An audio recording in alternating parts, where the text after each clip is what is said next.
Hello everyone, 5 minutes teaching চ্যানেলে আপনাদের সবাইকে সুস্বাগতম। চলে এসেছি আপনাদের জন্য দারুণ একটি বিষয় নিয়ে।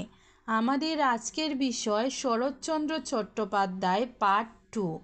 এবার আমরা শরৎচন্দ্র চট্টোপাধ্যায়ের গল্প, নাটক, প্রবন্ধ এবং পুরস্কার সম্পর্কে জানব। শরৎচন্দ্র চট্টোপাধ্যায়ের গল্প সম্পর্কে জানার জন্য আমরা যে কৌশলটি ব্যবহার করব তা হল বিলাসী ও সতী মামলার ফল ছবি দেখার জন্য বিন্দুর ছেলে মহেশকে দিয়ে দিদি সুমতিকে রাজি করায়।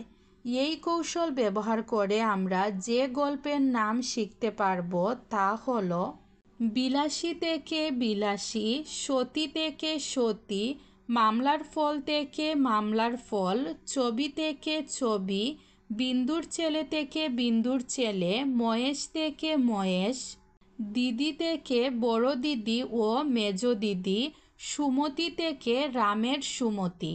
এগুলো হলো শরৎচন্দ্র চট্টোপাধ্যায়ের গল্পের নাম। এবার আমরা জানব শরৎচন্দ্র চট্টোপাধ্যায়ের নাটক। সুরসী ও রমা এই দুইটি হলো শরৎচন্দ্র চট্টোপাধ্যায়ের নাটকের নাম। এবার আমরা জানব শরৎচন্দ্র চট্টোপাধ্যায়ের প্রবন্ধ সম্পর্কে। শরৎচন্দ্র চট্টোপাধ্যায়ের প্রবন্ধ সম্পর্কে জানার জন্য আমরা যে কৌশলটি ব্যবহার করব তা হল স্বদেশের বিদ্রোহে নারীর মূল্য অপরিসীম। স্বদেশের বিদ্রোহে নারীর মূল্য অপরিসীম। এই কৌশল ব্যবহার করে আমরা যে প্রবন্ধের নাম শিখতে পারব তা হল স্বদেশ থেকে স্বদেশ ও সাহিত্য, বিদ্রোহ থেকে তরুণের বিদ্রোহ, নারীর মূল্য থেকে নারীর মূল্য। এগুলো হলো শরৎচন্দ্র চট্টোপাধ্যায়ের প্রবন্ধের নাম। এবার আমরা জানব শরৎচন্দ্র চট্টোপাধ্যায় কোন বিশ্ববিদ্যালয় থেকে কত সালে কোন পুরস্কার লাভ করেন। এই বিষয়ে এবার আমরা ধারণা লাভ করব।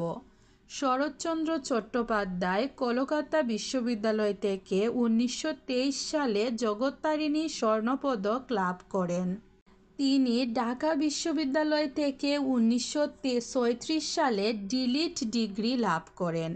এগুলো হলো শরৎচন্দ্র চট্টোপাধ্যায়ের পুরস্কার। এই ভিডিও থেকে আমরা শরৎচন্দ্র চট্টোপাধ্যায়ের গল্প, নাটক, প্রবন্ধ এবং পুরস্কার সম্পর্কে জানতে পেরেছি।